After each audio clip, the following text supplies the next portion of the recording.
Alright, part 4, and that means it's time for the Havencraft and Neutral cards. So let's dive right in with the Frog Cleric. 2 cost 2/2 with an enhance of 4 to restore 3 defense to an ally. This seems like a pretty marginal card, honestly. A vanilla 2 cost 2/2 is fine, but not exceptional.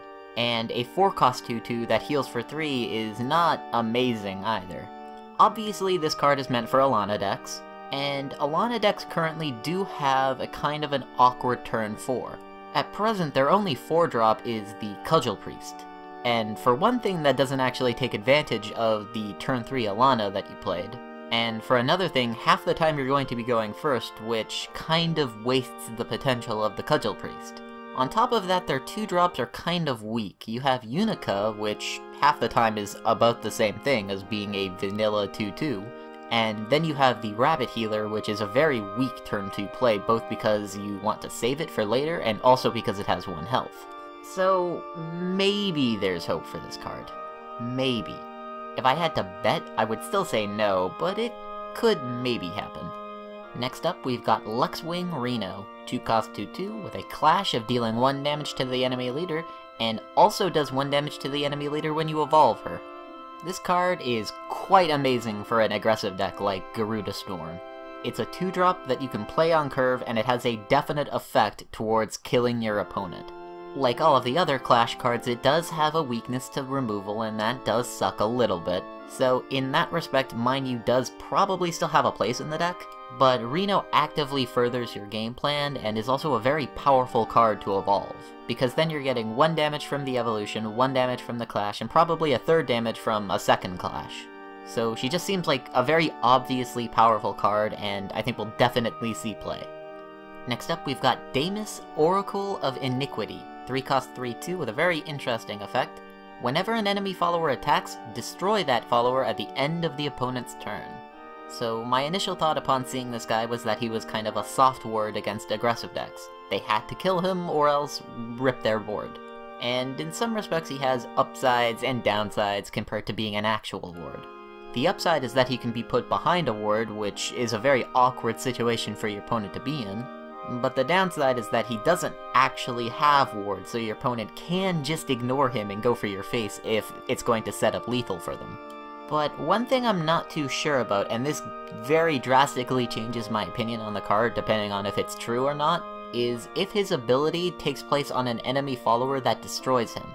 If so, then he kind of works like another one of Havencraft's 3-drops, the Dark Priest, which gains Bane on your opponent's turn. In any case, I don't think this card really fits into Garuda or Alana, but in more controlling lists like Seraph, I suppose it could work.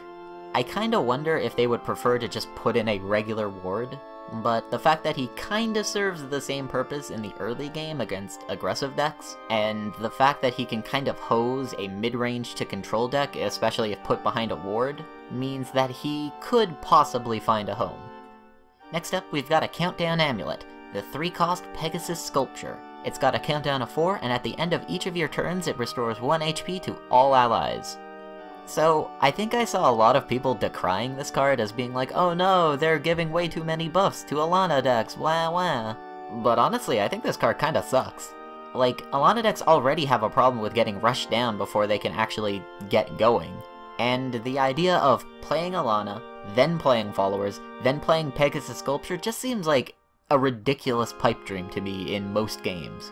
And God forbid you don't have Alana, in which case this card is just complete trash. So, I really don't think this card will see much play at all. And on a similar vein, we have the Veteran Tamer, a 4 cost 2/3 with a fanfare of Summon a Beastly Vow. Now, this card is technically efficient in that it is a 3 cost body with a 2 cost amulet stapled onto it for 4 cost in total, but there's a few problems with that. Number 1 is that playing a 2/3 on turn 4 that doesn't actually do anything immediately is not the best. Number 2 is that Beastly Vow is not actually good enough to see play in almost any deck that I've ever seen.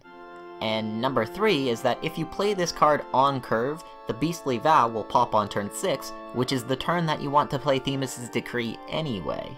So, while yes, you are getting 6-7 worth of stats for 4 cost, which is quite impressive, the way it's distributed and the delay on it and the specific timing of it just it just doesn't work. So while I could be proven wrong about this, I don't think it will see any play. What I do think we'll see play, and it's kind of related to point 3, is the Tribunal of Good and Evil, a 4-cost countdown amulet. It has a countdown of 3, and a fanfare and last word of destroying a random enemy follower.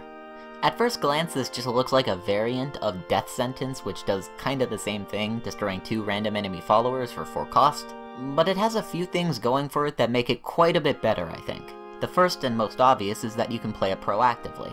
I don't think it can be understated that having half of its effect as a fanfare is a huge improvement. But that countdown, mwah, I'm kissing my fingers here, that countdown is so excellent.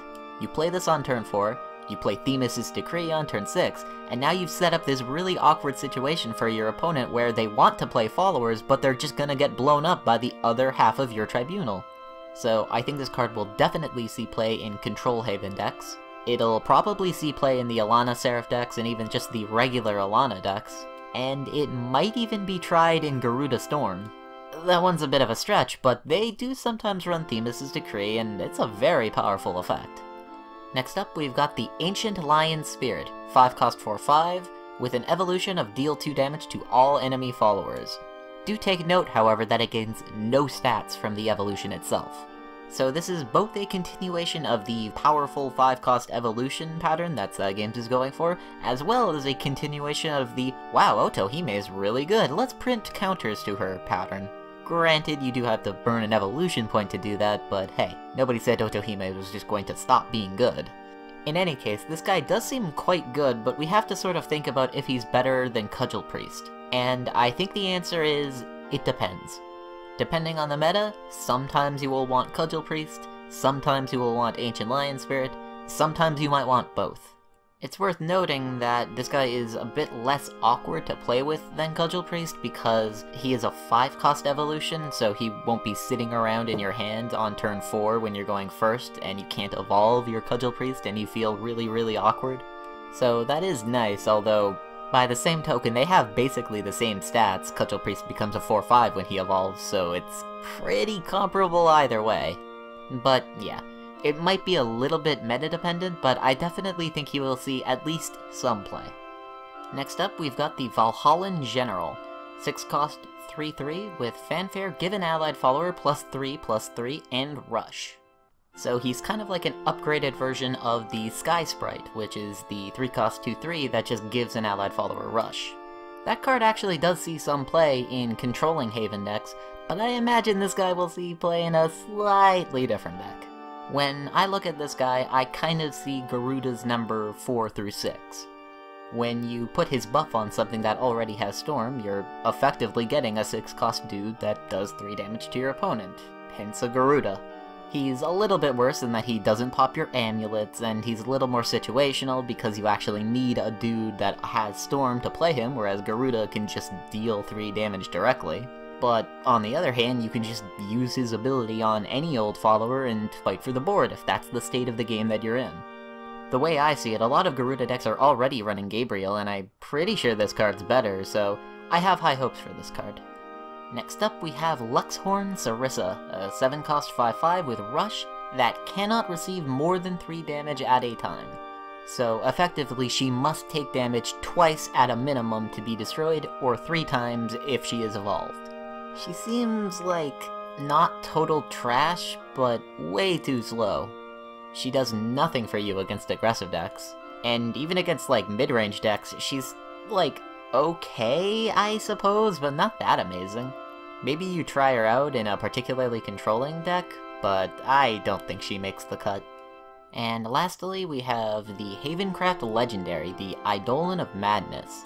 A 5-cost 0/5 that can't attack or be attacked, that at the start of your turn evolves, and at the end of every one of your turns after that destroys all allied amulets. And it's worth noting that that is all amulets, not just countdown amulets, so Alana beware. The design of this card's really weird to me in that it's basically just an amulet that also happens to have HP. I kind of feel like this started as an amulet, but then in testing they were like, oh, this is way too overpowered, and then changed it into its current weird state. And speaking of weird, I don't really know what to make of this text. The thing is, you actually kind of don't want to pop an amulet with a Storm Follower inside at the end of your turn, because then you lose out on the benefit of Storm. So I see this as being primarily for control decks that want to get Ward followers out of their amulets, like PS Fox.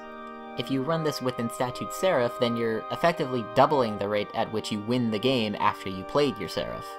And that possibility by itself might be good enough, but man is it slow. Like, if you drop this on turn 5, then you're basically spending your entire turn doing nothing. And you've already got that weakness of spending turn 8 also doing nothing, so do you really want to skip 2 entire turns? I don't know about that. And keep in mind, you can't run it with Alana, and perhaps more importantly, you can't run it with Guardian Sun. So maybe you'll see it as a one-of in the particularly slow decks, but I don't even know about that, really.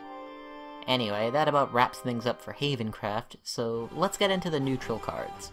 Starting with Lyriel Celestial Archer, 2-cost 2/2, and as an evolution effect, she deals 1 damage to an enemy. Hey look, it's power creep over the fighter. Except nobody plays fighter, so who cares? For that matter, I don't imagine anyone will be playing Lyriel either. Trading an evolution point for an angelic type just does not seem like a particularly good deal.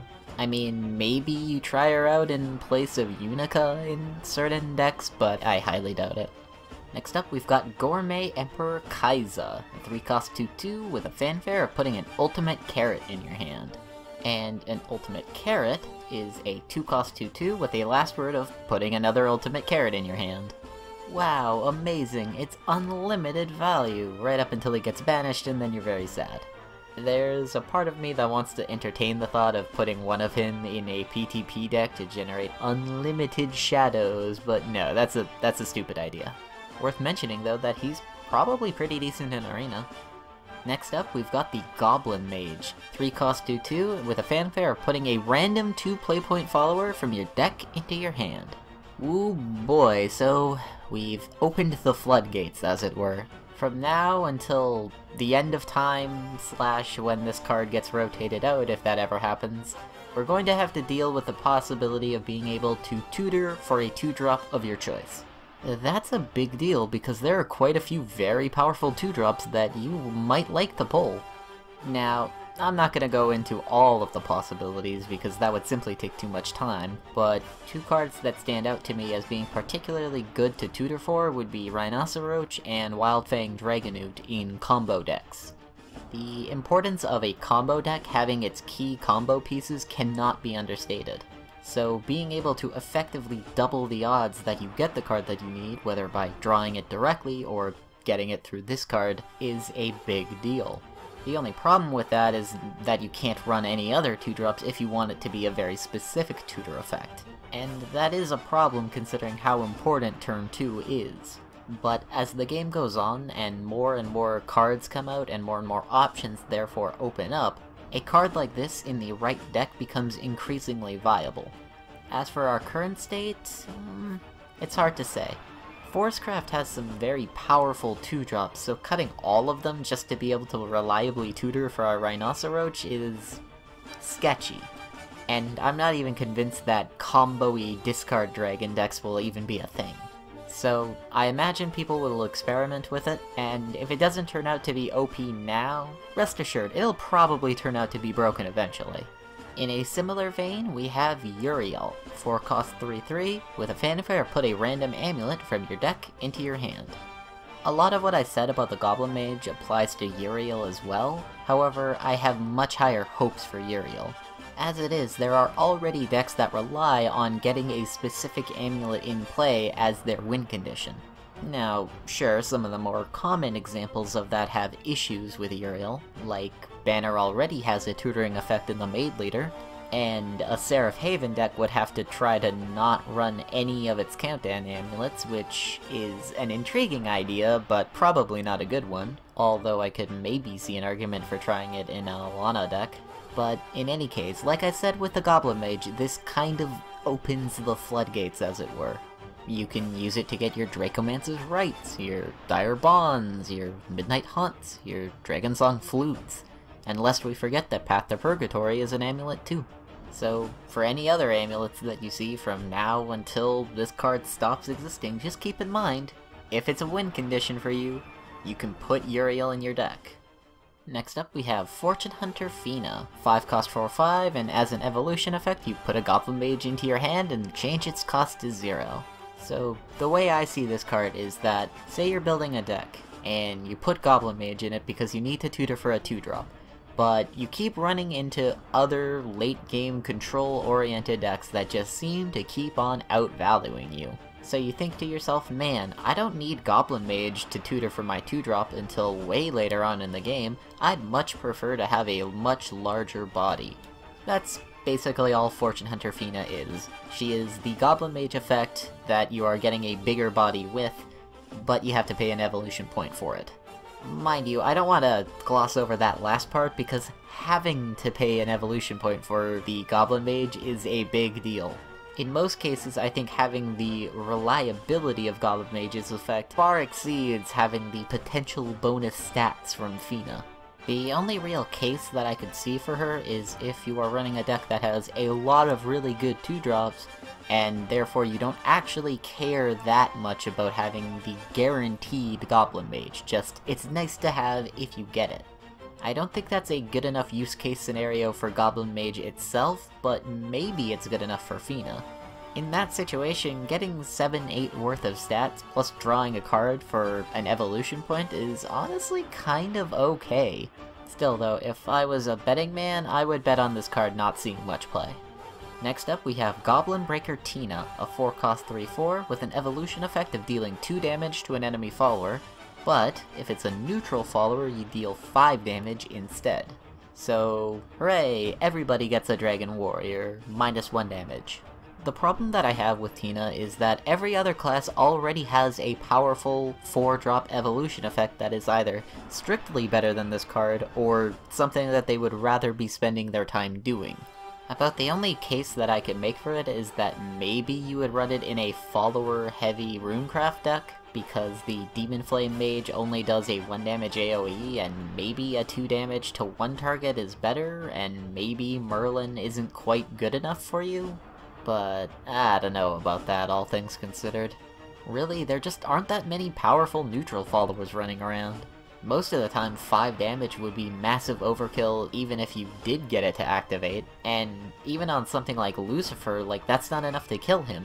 So maybe in the future, if there's some incredibly powerful neutral follower that happens to have 5 HP that you really need to kill, this card could be nice to have, but it's not good enough yet. Next up, we've got 2 legendary followers, starting with Sahawkwield. 7 cost 4/4 with a fanfare of put a neutral follower from your hand into play, give it Rush, and then return it to your hand at the end of your turn. For the sake of argument, I'm going to assume that the card that you're putting into play does not return to your hand if it dies. If it does, that changes my opinion slightly. I'm also going to work under the assumption that Lucifer's end of turn effect will not occur because he'll be on the right of Sahawkwield, and end of turn effects tend to apply from left to right. But again, my opinion does change if that is not how it works. Okay, so with those asterisks out of the way, I only see 2 real use cases for this card. One is using him with a really big neutral follower that you're already running, like Bahamut, which we'll talk about in a second, in which case it's effectively just 7 cost, develop a 4/4, kill a follower. And that's okay, I guess. The other use that I can see for it is using it with Gilgamesh. You can play out Sahawkwield, charge out your Gilgamesh, run him into your opponent's face because he has Storm anyway, and then he'll bounce back to your hand, and then on the next turn you can play him again, and then do it again. That's actually a fairly potent little 1-2 punch, but even then I'm not really sure it's worth running Sahawkwield in your deck for. Because keep in mind, unless you have Gilgamesh in your hand, Sahawkwield is probably just going to be a trash card.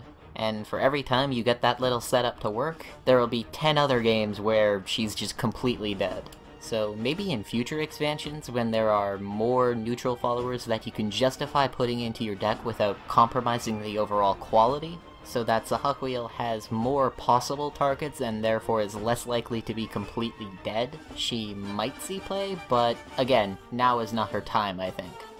And finally, we have the big man himself. It's Bahamut.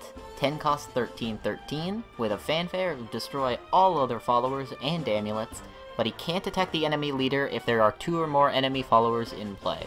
I suppose it's worth taking note of the fact that he is destroying allied amulets as well, so you can kind of use him like Skullfane if anybody actually played Skullfane in Havencraft. Honestly, I hate to say it, but I think this guy's just too slow. I mean, sure, he's got a very immediate impact, and one that is quite valuable, for sure, but I don't know, 10 cost, man, that's a lot. I mean, maybe you do actually run him in a Seraph Haven deck, because you can drop Seraph on some turn, and then after you've inevitably lost complete control of the board, you can drop Bahamut and he'll flip the board for you, plus also accelerate your win condition by 1 turn. But even that's pretty iffy, I think. There's a case to be made for him in something like a Ramp Dragoncraft deck, maybe? Which does make sense, him being a giant dragon and all. And, I mean, he does kind of make up for the loss of tempo that you gain from spending all of your time and turns ramping up. So, maybe. Maybe. I mean, he can effectively single-handedly win you a game all on his own, and I don't want to discount that, but, like, 10 play points is a lot, man. I mean, maybe you try to build it like a Satan deck, except instead of Satan, you've got Bahamut, so you actually have a card that you can play immediately that perhaps wins you the game on the spot, rather than a few turns later, like with Satan's Apocalypse deck. But I feel like if I have to make so many of these conditional statements, it means that it's probably not a very good card. That all being said, it will definitely spawn some deck archetypes that might even be decent. I just don't think that they will be better than the other options. And that's it. That covers things for the first 4 parts of this video series. So in part 5, and maybe part 6 if I need to stretch things that far, we'll be covering the rest of the cards in a scattershot from every class available. And while I don't really want to, I might have to go to Japanese sources for some of the cards. It sorta depends on how fast or how slow the English website and Twitter are about updating things. Anyway, thanks for watching, and I hope you'll join me for the rest.